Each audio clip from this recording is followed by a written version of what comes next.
Hi friends, welcome to VRA cooking channel. ఈరోజు recipe వచ్చి fruit కస్టర్డ్ని ఎలా చేయాలో చూపిస్తున్నాను. ఈ ఫ్రూట్ కస్టర్డ్ని సమ్మర్లో చల్లగా చేసుకొని తినేయచ్చు, చాలా బాగుంటుంది. ఈ రెసిపీని ఎలా చేయాలో చూద్దాం. ముందుగా గిన్నె పెట్టుకొని 1/2 లీటర్ దాకా పాలు వేసుకోవాలి.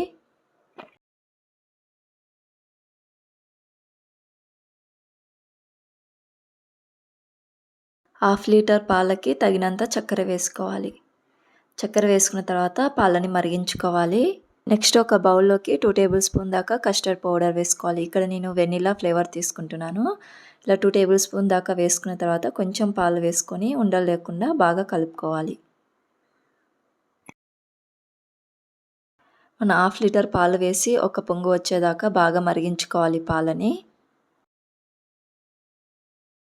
పాలు బాగా మరిగిన తర్వాత మనం కలిపి పెట్టుకున్నాం కదా, అది ఇందులోకి వేసుకొని బాగా కలిసే విధంగా కలుపుకుంటూ మరిగించుకోవాలి. ఈ పాలని ఒక 5 మినిట్స్ పాటు మరిగించుకోవాలి.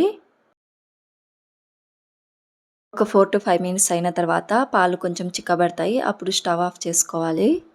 ఇవి పూర్తిగా చల్లబడిన తర్వాత ఒక బౌల్లోకి తీసివేసుకోవాలి.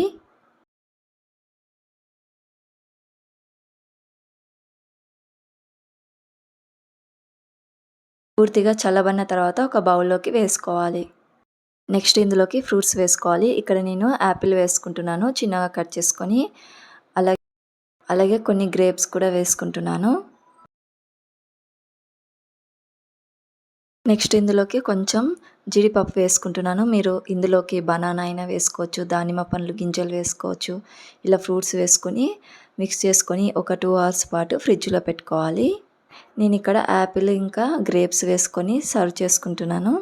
మీరు బనానా ఇంకా ఏవైనా ఫ్రూట్స్ వేసుకొని కూడా కలుపుకొని తినేయచ్చు, చాలా టేస్టీగా ఉంటుంది. ఇలా ఫ్రిడ్జ్లో ఒక 2 అవర్స్ పెట్టుకొని ఇంకోసారి కలుపుకొని చల్లగా సర్వ్ చేసుకొని తినేయచ్చు, చాలా టేస్టీగా ఉంటుంది. సమ్మర్లో పిల్లలు కూడా చాలా ఇష్టంగా తింటారు. మీరు కూడా తప్పకుండా ఈ రెసిపీని ట్రై చేయండి. అలాగే నా ఛానల్ని ఎవరైనా ఫస్ట్ టైం చూస్తున్నట్టయితే సబ్స్క్రైబ్ చేసుకోండి, లైక్ చేయండి, షేర్ చేయండి. Thank you.